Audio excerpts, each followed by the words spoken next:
Teleimpacto, lo que necesitas saber.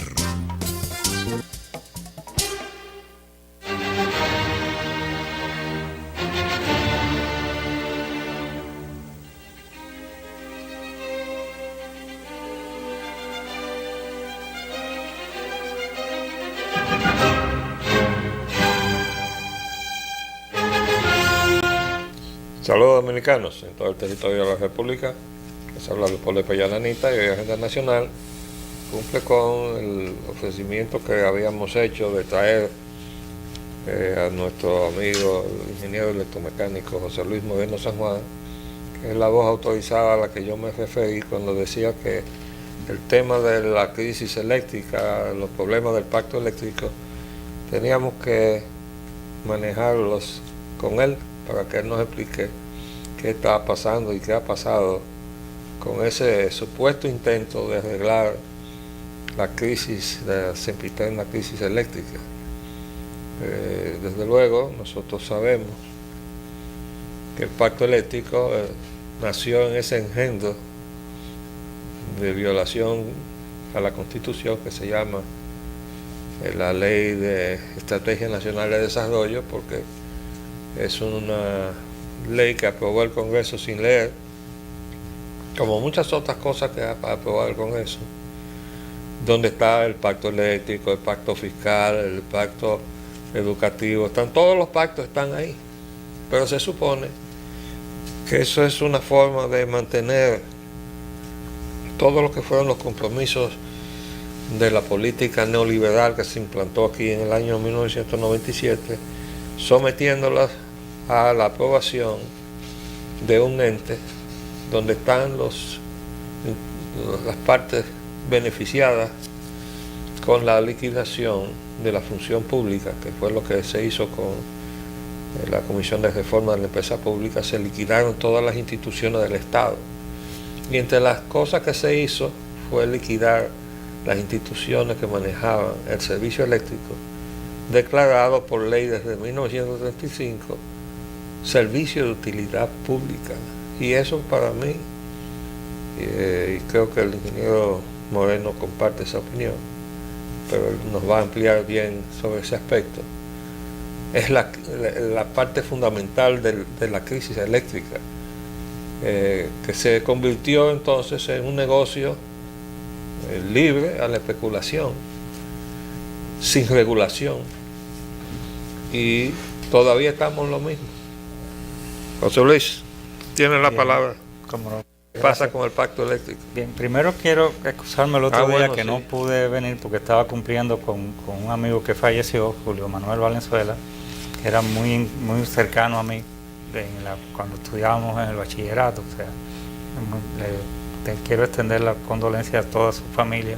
Recuerdo que era el viernes que sí, teníamos como una... Bien, entonces, pero bien, el tema comienza por ahí. O sea, tal vez por lo que debió comenzarse a discutir en el pacto era la parte ideológica, ¿no? O sea, de qué es el servicio eléctrico, o sea, si es realmente, o sea, el servicio de utilidad pública, como dice la ley, o si se iba a prevalecer como una mercancía más sujeta a la especulación.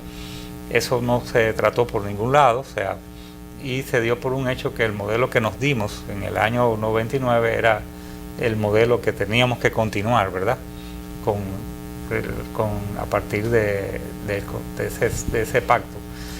Creo que por ahí es que comienza el problema. O sea, después, indiscutiblemente, que como no se hizo esa definición de entrada, lo que se comenzaron es a hacer una serie de propuestas, a veces sin ningún tipo de hilo conductor, ni definir nada. Entonces al final lo que tuvo una enorme cantidad de propuestas sin establecerse ningún tipo de coherencia. Y después están las luchas de intereses que se dan. Acuérdense que siempre hemos dicho que en nuestro sistema eléctrico prevalece un oligopolio y que evidentemente ese oligopolio lo que ha tratado es de acotejar. Sí, porque de las cosas que se nos dijo entonces es que se iba a dejar que funcionara el mercado. Sí, sí. Y esos son de los camelos, como dicen los españoles, que nos vendieron. Pero, y aquí no ha habido competencia de nada, claro, porque la esencia del mercado es una competencia. Porque los que tenían que competir se asociaron para no competir. Sí. Entonces, hicieron una asociación que hasta se la legalizaron y se permitió hacer eso. Evidentemente, tal vez porque la parte regulatoria siempre ha estado un poco débil, muy tal vez imbuida por temas de esa lucha de intereses que hay en el sector. Pero perdóname, todo lo que fuera a discutirse ahí en el pacto eléctrico, ¿no tenía que pasar entonces a la aprobación del Consejo Económico y Social? Sí, eso estaba, es parte de lo que estaba. O sea, eso no es un poco, te voy a escuchar, pero yo después voy a hacer lo que yo crea. Por eso, bueno, yo siempre he puesto el caso porque ya pasamos por eso, o sea, y recientemente todavía estamos vivos la mayoría de los que estuvieron en ese diálogo nacional. O sea, en el 97, y siempre se me parecía mucho el tema del pacto eléctrico a eso, sobre todo porque algunos de los actores que lo coordinan son los mismos. Y entonces a veces es de sabio rectificar, pero a veces estamos demasiado comprometidos con un modelo, o sea, y por eso nunca lo primero que hicimos era plantear desde la UAS un cambio de modelo, pero no se nos hizo caso. O sea, no, y además afianzar el criterio de que es un servicio de utilidad claro, pública. y eso era tal vez la parte primordial de ese, vamos a decir, de pacto, porque realmente no se va a poder desarrollar el sistema eléctrico nacional mientras no se defina eso y no se establezca realmente una planificación bastante estricta en las cosas que se van a hacer a largo plazo, donde esté primero el interés nacional y después los intereses particulares de todos los que quieren hacer negocio con el sistema eléctrico, y eso realmente no ha estado muy en la mesa de lo que se ha estado discutiendo, y por eso la definición de hacia dónde se quería llegar con el pacto debió ser lo primero. Pero tú dices que eso no estuvo en la mesa, pero tú acabas de decir que lo que están dirigiendo el pacto son los mismos que por eso tal vez la fiesta. Porque piensan que eso está todo bien y que lo que hubo fueron distorsiones. No, realmente el modelo no servía. El modelo es malo. Es malo, o sea, y todas las relaciones... Por lo menos es malo para el país. Para el país. Bueno, para los que se han hecho grandes negocios con eso. Evidentemente que si vamos al origen de por qué se estableció la reforma, era porque la sede era incapaz de cobrar la energía y el problema estaba en las distribuidoras, ¿verdad? Todo el tema pero era... eso es así, que la sede era incapaz de cobrar la energía. No era tan así. Recordemos que en aquel entonces el subsidio realmente era a la empresa como un todo y cubría el pago de todas las entidades públicas que no pagaban la energía, sino que se pagaban en un paquete, y siempre lo que estaba la CDE más o menos era en el punto de equilibrio, porque la tarifa simplemente se ajustaba en función de obtener ese punto de equilibrio. No había... Como es propio de una empresa pública. Sí, claro, que no es para hacer dinero. Claro, entonces de buenas a primeras se aumentó, aunque digan que no, la tarifa en más de un 15% en el momento de la capitalización, y se puso a pagar al Estado, o sea, a todas las entidades del Estado, de acuerdo a donde cayeran. Los que estaban conectados a baja tensión, la tarifa de baja tensión, y los que estaban conectados a media tensión, la tarifa de media tensión, y tenían que pagarla. Al mes siguiente, o sea, en el mes de septiembre del 99, ya se estaba subsidiando con 80 millones de pesos. Y para el mes de abril del 2000... Perdóname, explícale a los amables televidentes la función de ese subsidio. En ese caso era para que no se aumentara la tarifa y poder pagar a las empresas de generación, o sea, básicamente. Y ya para el mes de abril del año 2000, eso ya andaba por 450 millones en un mes, 450 millones de pesos. Ahí están los datos. Entonces, evidentemente, el modelo no funcionó, el modelo económico. O sea que estamos hablando de un subsidio para evitar que se le aumente desmedidamente, sencillamente porque había tarifa a quien al cabo paga todo el desastre, ¿no? Que es a los consumidores, al usuario. De todas maneras, en ese momento, o sea, o se hacía eso, se aumentaba la tarifa y como se había vendido el modelo, como que la tarifa no iba a aumentar, sino al contrario, disminuir. Y además se dijo que los subsidios iban a desaparecer. A desaparecer, entonces no se quería evidenciar eso. O sea, y además también los apagones. Hubo un problema de modelo económico en cuanto a los precios de transferencia del grupo de empresas de generación al grupo de empresas de distribución. Pero teníamos un déficit entre la demanda y la generación, o sea, la energía disponible, ¿no? Que se distribuía.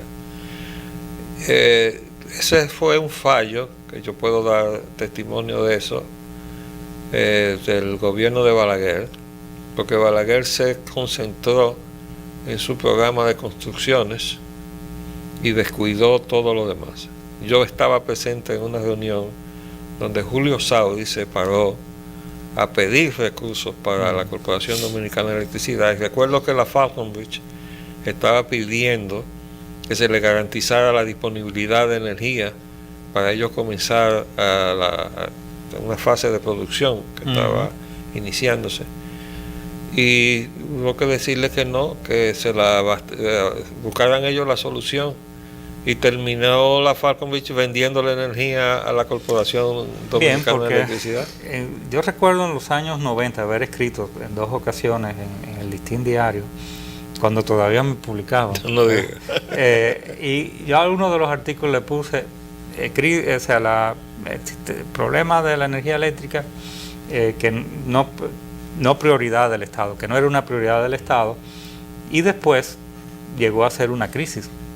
O sea, hizo crisis precisamente porque no se le dio prioridad al sector de energía en cuanto a las inversiones que se tenían que hacer, y se optó porque sálvese quien pueda, o sea, en el sentido mismo que hay en otras áreas, de que cada cual pusiese su planta, cada cual pusiese su inversor, pero entonces, que los sectores turísticos tuviesen su sistema de generación. Ese descuido del gobierno de Balaguer, cuando era del Estado, se usó entonces como razón de que se privatizara, o sea, la llamada capitalización. Sí, pero fue algo forzado, porque realmente lo que se cohibió fue que la empresa pública pudiese tomar préstamos blandos, tanto del Banco Mundial como del BIC, para la generación. Entonces fue algo deliberado, no fue algo casual. Vamos a hacer un pequeño paréntesis y volvemos seguido.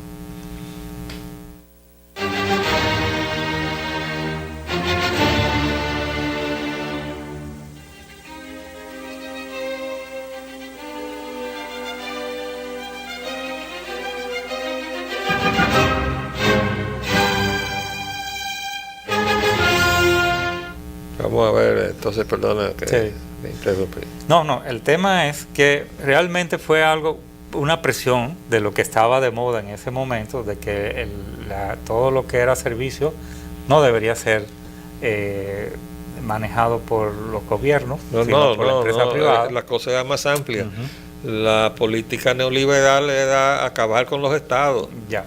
Y convertir todo lo que sea función del Estado, convertirlo en negocio. Sí, entonces por eso fue que a partir del año 89-90 todo lo que eran los planes de expansión en la generación se detuvieron, y lo que continuó fue algunos proyectos de mejoría del área de distribución, con un proyecto de 10 ciudades que financió el BIC, y que en parte se completaron, no necesariamente las 10 ciudades, pero sí el monto de ese préstamo del BIC, y ya a partir de ahí no hubo más nada. O sea, entonces hubo toda una presión de parte de eso. Entonces se le daba financiamiento a las empresas privadas que iban a invertir en el área de la generación, pero con el aval del Estado. O sea, que el Estado vendría a ser el garante de que si esa inversión funcionaba o no. Muy parecido también como pasó más recientemente con el tema de la autopista famosa esa que va a Samaná, ¿verdad? Que yo te garantizo un peaje, y yo calculé el peaje como me dio mi gana, y si no pasan la cantidad de vehículos que tiene que pasar como quiera, yo tengo que conseguir esa cantidad que yo puse ahí como anualidad. Entonces sí es muy fácil asumir riesgos. Tú me tienes que conseguir, o sea, el Estado y eso sale del bolsillo de nosotros. Entonces algo parecido, para que tal vez la gente entienda bien a qué se refiere eso. Bueno, el Estado no podía invertir en nueva generación, el sector privado sí, pero tenía que ser avalado por el Estado. Si resultaba que no podían ellos pagar, pues entonces el Estado tendría que pagar el financiamiento. Pero cuando tú dices que el Estado no podía, estaba inhibido porque la política internacional, claro, era no prestar a los estados. Entonces por eso fue que llegó a ser esa década crítica en el tema de lo que era el servicio eléctrico. Los planes que se tenían en la década de los 80, si se hubiesen continuado, que incluían 6 unidades tipo Itabo, duales, carbón número 6, evidentemente no hubiese sucedido nada. Esa la inicié yo como secretario técnico del 78. Entonces, ahí se aprobó que fueran duales, sí, para trabajar tanto con el petróleo o carbón, el combustible que estuviera más barato en ese momento. Sí, eso era una decisión acertada porque había muchas fluctuaciones en los precios de los combustibles. Después derivaron que nada más que se estaba trabajando con número 6 por una serie de problemas técnicos operacionales, ¿verdad? No es que era más barato, aunque ya en los 90 sí era más barato, o sea, por lo que bajó el precio del petróleo. Pero de esas plantas se instaló una, Itabo 1, en el tiempo más o menos previsto. La Itabo 2 se instaló ya muy retrasada y todas las otras 4 fueron suspendidas. Y ese fue el gran error del sistema eléctrico dominicano. Nadie habla de eso porque evidentemente... Yo diría que ese fue el gran atentado del gobierno de Jorge Blanco contra la nación, porque la crisis eléctrica no se hubiera producido si el programa completo de las Itabo se hubiera construido. Por lo menos las 4 que estaban previstas ahí mismo en la zona de Itabo, las otras 2 eran en Arroyo Barril. O sea, había una Itabo 1, Itabo 2, 3 y 4, y 2 en Arroyo Barril 1 y 2, que daban energía hacia la zona del centro del Cibao. Y de hecho, o sea, parte de los problemas que tenemos de planificación es que se instalan las plantas donde le conviene a los intereses del oligopolio y no a donde deben de instalarse de acuerdo a lo que es un análisis técnico-económico. Y hemos terminado con una concentración desbalanceada de la generación que nos obliga entonces a mover energía a través de las líneas de transmisión. Porque también había que entonces justificar líneas de transmisión que tal vez no eran necesarias, y la única forma de justificarlas, de acuerdo a como hay un estudio del BIC, era si toda la generación se instalaba en la zona sur y este. Entonces se justificaba la autopista eléctrica. La autopista eléctrica podíamos pasarnos 2 o 3 programas discutiendo sobre si era o no, pero hay mucha tela por donde cortar con relación a eso desde el punto de vista técnico. Por eso yo resumo siempre, para que tal vez el público general no entienda mucho eso, pero los ingenieros eléctricos y electromecánicos y mecánicos que tal me estén escuchando lo entienden. Un plan de expansión de costo mínimo y la ubicación de las centrales de acuerdo a los factores nodales. No, eso es lo que racionaliza realmente una expansión de un sistema eléctrico. De cualquier otra cosa no es viable. Háblame ahora de las plantas ahí de Punta Catalina, las visibles y las invisibles. Bueno, el tema resulta que había una que estaba oculta ahí, contratada. Eso se ha manejado mucho, tal vez nada más que viendo la parte ambiental, que para mí es totalmente absurda desde el punto de vista técnico y ambiental, o sea, para que se entienda un poco, o sea, el asunto. Si realmente en tiempos recientes se hubiesen completado un plan que había de instalar 2.100 megavatios a carbón, posiblemente no tuviésemos necesidad de tener un pacto eléctrico ni estar discutiendo nada de eso, pero la idea era la que se iban a instalar en Atillo. En Atillo Asua, que era la mejor ubicación en el sur, y en Pepillo Salcedo en la zona norte. Comenzando por las de Pepillo Salcedo, porque hay un déficit de generación en la zona norte, y continuando después con la de Atillo Asua, 900 megavatios en Pepillo Salcedo, 3 unidades de 300 megavatios y 1.200 megavatios en Atillo Asua, que se iban a hacer en varias etapas. Posiblemente las últimas etapas estarían terminándose ahora para esta fecha en esos proyectos. Eso hubiese mantenido, o sea, una generación robusta con un combustible bastante bajo precio, tal vez el más económico todavía sigue siendo ese.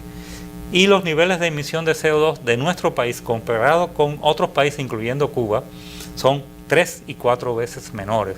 Por lo tanto, yo considero un absurdo total que la República Dominicana se haya comprometido, o sea, a disminuir en un 20% o un 30% las emisiones de CO2, porque nosotros tenemos uno de los per cápita más bajos de la región de Centroamérica y el Caribe. Tú me estás hablando del uso del carbón. Del uso del carbón. Entonces, para mí ese no es el atacar la planta porque se justifica porque generar kilovatios más bajos que nosotros podemos generar y hay muchas formas de hacer bajar los niveles de contaminación en cuanto a partículas SOx y NOx, no así el CO2. CO2 es el que diga que lo va a bajar con una planta de este tipo. Eso es incierto.